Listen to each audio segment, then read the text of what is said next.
ప్రియమైన విద్యార్థులకు 10వ తరగతి చదివే విద్యార్థులకు ఈ వీడియో చాలా ముఖ్యమైనది.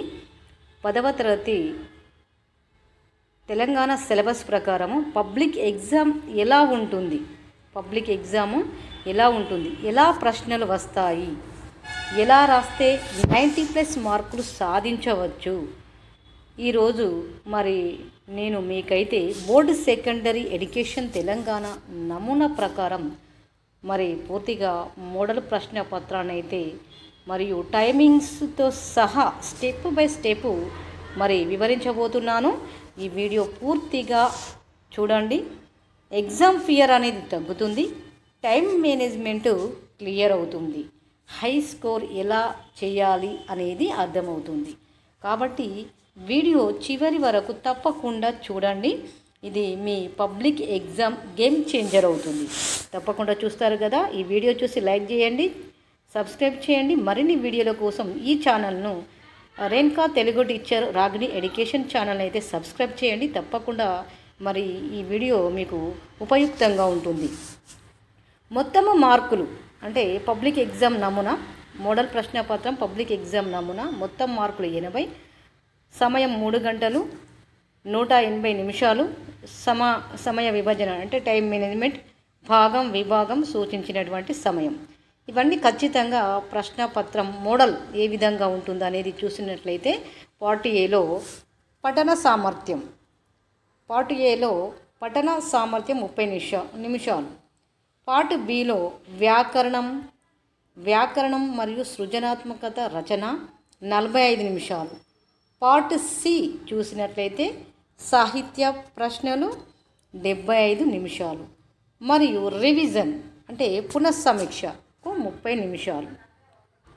ఇలా పార్ట్ ఏ చూసినట్లయితే పఠన సామర్థ్యం కింద 20 మార్కులు. ఇందులో 1వ బిట్టులో గద్యాంశం 10 మార్కులకు రావడం జరుగుతుంది. కింది గద్యాన్ని చదివి ప్రశ్నలకు సమాధానాలు వ్రాయండి.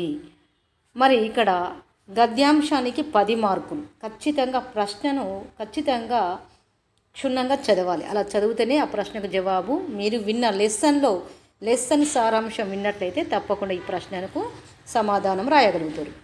విద్య మనిషి జీవితాన్ని మార్చే శక్తివంతమైన ఆయుధం. విద్య వల్ల మనిషి లోపలి ప్రతిభ వెలుగులోకి వస్తుంది. సమాజ అభివృద్ధికి విద్య అనేది మూలాధారం. కింది గద్యాన్ని చదివి ప్రశ్నలకు సమాధానాలు రాయాలి. ఈ విధంగా ప్రశ్నలు ఇవ్వడం జరిగింది. విద్యను ఎందుకు ఆయుధంగా చెప్పారు? విద్య వల్ల మనిషిలో ఏమి మార్పు వస్తుంది? మూలాధారం పదానికి అర్థం ఏమిటి? గద్యానికి సరైన శీర్షిక ఇవ్వండి. ఇలా గద్యానికి సరైన శీర్షిక, మూలాధారం పదానికి అర్థం ఏమిటి, విద్య వల్ల మనిషిలో ఏమి మార్పు వస్తుంది, విద్యను ఎందుకు ఆయుధంగా చెప్పారు అనేది కూడా ప్రశ్నలు ఇచ్చి గద్యానికి సరైన శీర్షిక రాయాల్సి ఉంటుంది. మీ అభిప్రాయం ప్రకారం విద్య ఎందుకు అవసరం? ఈ విధంగా ప్రశ్నలు రావడం జరుగుతుంది. 10 మార్కులు. 2వ బిట్ చూసినట్లయితే పద్యాంశము 10 మార్కులు. కింది పద్యాన్ని చదివి ప్రశ్నలకు సమాధానాలు వ్రాయండి. కింది పద్యం ఇవ్వడం జరిగింది. పరుల కష్టం తెలిసిన వాడే పరమ పదము చేరును, మనసులో దయ నిండిన వాడే మహానీయుడు అవును. అంటే ఇక్కడ అపరిచిత పద్యము రావచ్చు, లేక పరిచిత పద్యము రావచ్చు. కాబట్టి ఇక్కడ ఈ పద్యాన్ని చదవాలి. మరొకసారి చూడండి. పరుల కష్టం తెలిసిన వాడే పరమ పదము చేరును, మనసులో దయ నిండిన వాడే మహానీయుడు అవును. ఈ పద్యం ఇచ్చి కింద ప్రశ్నలు ఇవ్వడం జరిగింది. ఇందులో మహానీయుడు ఎవరు? చూడండి. ఇక్కడ మహానీయుడు ఎవరు? పరమ పదము అంటే ఏమిటి? ఈ పద్యంలో ప్రధాన భావం ఏమిటి? దయ పదానికి పర్యాయ పదం అడిగాడు. పర్యాయ పదాలు ఉంటాయి కదా, పర్యాయ పదం రాయండి. దయ అనే పదానికి పర్యాయ పదము రాయండి. ఈ పద్యానికి తగిన శీర్షిక ఇవ్వండి. గద్యానికి తగిన శీర్షిక ఇవ్వండి అని వస్తుంది, పద్యానికి కూడా తగిన శీర్షిక ఇవ్వండి అనేది కూడా రావడం జరుగుతుంది. పార్ట్ బి చూసినట్లయితే వ్యాకరణము, సృజనాత్మక రచన వీటికి 20 మార్కులు ఉంటుంది. ఇక వ్యాకరణ విషయానికి వస్తే వ్యాకరణంలో 10 మార్కులు రావడం జరుగుతుంది. కింది పదాలకు విరుద్ధ పదాలు రాయండి.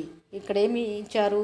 విరుద్ధ పదాలు రాయండి. అంటే సత్యం, విజయం, వీటికి సమాసాలు గుర్తిస్తే 2 మార్కులు. రాజపుత్రుడు, నీలగిరి. కింది వాక్యాన్ని కర్మవాక్యంగా మార్చండి. కింది వాక్యం ఇచ్చారు కదా, కర్మవాక్యంగా రాము పుస్తకం చదివాడు. దీన్ని కర్మవాక్యంగా మార్చితే 2 మార్కులు వస్తాయండి ఖచ్చితంగా. మరి వీటిని కర్మ వాక్యంలో మార్చడం వలన 2 మార్కులు మీరు సాధిస్తారు. ఇక విభక్తులు గుర్తించండి. విభక్తులు ఉంటాయి కదా, విభక్తులు మీరు 5వ తరగతి 4వ తరగతిలో నేర్చుకొని ఉంటారు కాబట్టి మరి విభక్తులు గుర్తించండి అనేది 2 మార్కులు, 2 మార్కులు. రమ్యకు పుస్తకం ఇచ్చాను, విభక్తులు గుర్తించాలి. సంధి భేదం చేయండి, దీనికి కూడా 2 మార్కులు. ఇక్కడ సంధి ఇవ్వడం జరిగింది కదా, సంధి భేదం చేయండి. ఉదాహరణకు దేవాలయం అని ఇచ్చారు కదా, దేవాలయం, ఇక్కడ సంధి భేదం చేయాలి. ఏం సంధి, దాన్ని విడదీసి సంధి పేరు రాయాలి. ఇక 4వ బిట్టు చూసినట్లయితే సృజనాత్మక రచన 10 మార్కులు. కింది వాటిలో ఏదైనా ఒకటి వ్రాయండి అని రావడం జరుగుతుంది. ఈ సృజనాత్మక రచన 10 మార్కులు. కింది వాటిలో ఏదైనా ఒకటి వ్రాయండి. మీ పాఠశాల వార్షికోత్సవం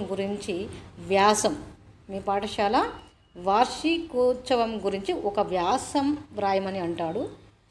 పర్యావరణ పరిరక్షణపై వ్యాసం, సెలవు కోరుతూ ప్రధాన ఉపాధ్యాయులకు దరఖాస్తు రాయాలి అని ఇక్కడ మరి 2, ఇది లేదా అది, ఈ రెండింటిలో ఏదైనా ఒకదాన్ని మరి చూస్ చేసుకొని రాయాల్సి ఉంటుంది.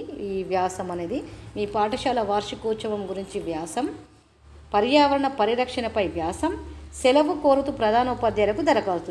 ఇది పైన పాఠశాల గురించి మరియు పర్యావరణ పరిరక్షణ గురించి మరియు సెలవు కోరుతూ ప్రధాన ఉపాధ్యాయులకి దరఖాస్తు ఏ విధంగా రాయాలంటే ఒక 150 నుండి 200 పదాలు వచ్చే వరకు మరి ఇలా రాస్తేనే మరి 10 మార్కులు అనేది రావడం జరుగుతుంది.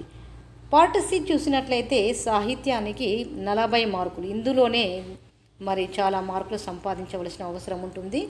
ప్రియమైన విద్యార్థులలో తప్పకుండా ఈ వీడియోను చూసి లైక్ చేసి సబ్స్క్రైబ్ చేయండి. మీ యొక్క అభిప్రాయాన్ని అయితే కామెంట్లో తెలియచేయండి. ఇక్కడ పార్ట్ సి సాహిత్యం 40 మార్కులు.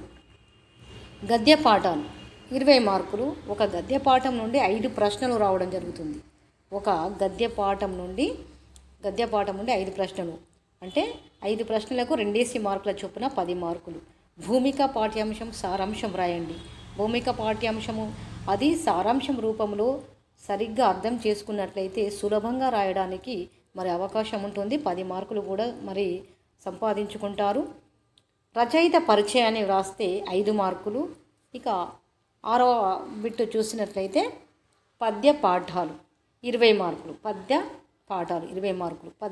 పద్యార్థం రాయండి. అంటే పద్యార్థం అంటే పద్యాలు ఇచ్చి దానికి అర్థం రాయమనడం అనేది ఈ మోడల్ ప్రశ్నపత్రంలో ఇవ్వడం జరుగుతుంది. అలంకారాలను గుర్తించండి అంటే అలంకారాలు గుర్తిస్తే 5 మార్కులు రావడం జరుగుతుంది. మరియు ఈ విధంగా భావ ప్రశ్నలు 5 రావడం జరుగుతుంది. మరి ఒక్కొక్క దానికి 2 మార్కులు చొప్పున మరి 10 మార్కులకు భావ ప్రశ్నలు రావడం జరుగుతుంది. ఇక ముఖ్య సూచనలు ఏమిటంటే పబ్లిక్ ఎగ్జామ్ కొరకు నేను చెప్పేటువంటి టిప్స్ ఏమై ఉంటాయంటే ముందు సులభమైన ప్రశ్నలను అటెంప్ట్ చేయడం. ఏం చేయాలి? ముందు ఏవైతే నీకు సులభంగా ప్రశ్నకు జవాబు రాయగలుగుతావో దాన్ని ఇలా నెంబరు సర్కిల్ చేసుకొని ఆ ప్రశ్నకు జవాబు రాయడం చేయాలి. పద్యార్థం శుద్ధ తెలుగు భాషలో రాయండి. అంటే మంచి భాషలోనే రాయాలి. వ్యాసంలో ఉపోద్ఘాతం, విషయ వివరణ, ముగింపు మరి తప్పనిసరిగా ఉంటుంది. వ్యాసంలో ఉపోద్ఘాతం, విషయ వివరణ, ముగింపు తప్పనిసరిగా ఉంటుంది. సమయం పర్యవేక్షణ చాలా ముఖ్యం. అంటే సమయాన్ని చూసుకుంటూ తప్పకుండా ప్రశ్నలకు జవాబులు రాయాల్సి ఉంటుంది. చివరి 30 నిమిషాలు రివిజన్కు ఉంచండి. ఏం చేయాలి? చివరి 30 నిమిషాలు రివిజన్ చేయడానికి మరి ఇలా చేస్తేనే ఈ మోడల్ ప్రశ్నపత్రం ప్రకారం మీరు మరి రాయగలిగితే మంచి మార్కులు 90+ మార్కులు తెచ్చుకోవచ్చు. ఈ విధంగా మోడల్ ప్రశ్నపత్రము తెలంగాణ సిలబస్ ప్రకారము ఈ విధంగా రావడం అనేది జరుగుతుంది. మరి విద్యార్థులు అందరూ మరి తెలుగులో ఫెయిల్ అవ్వడము అనేది కాదు, తెలుగు చదవలేకని కాదు, టైం మేనేజ్మెంట్ అనేది చాలా వరకు ముఖ్యము. కాబట్టి మరి ప్రియమైన విద్యార్థులకు ఈ వీడియో నచ్చితే లైక్ చేసి సబ్స్క్రైబ్ చేయండి. మరిన్ని మీకు అవసరం అనుకుంటే ఇంకా మోడల్ ప్రశ్న పత్రాలు ఇంకా కావాలి అని అంటే నేను తప్పకుండా వీడియో చేయడం అనేది జరుగుతుంది.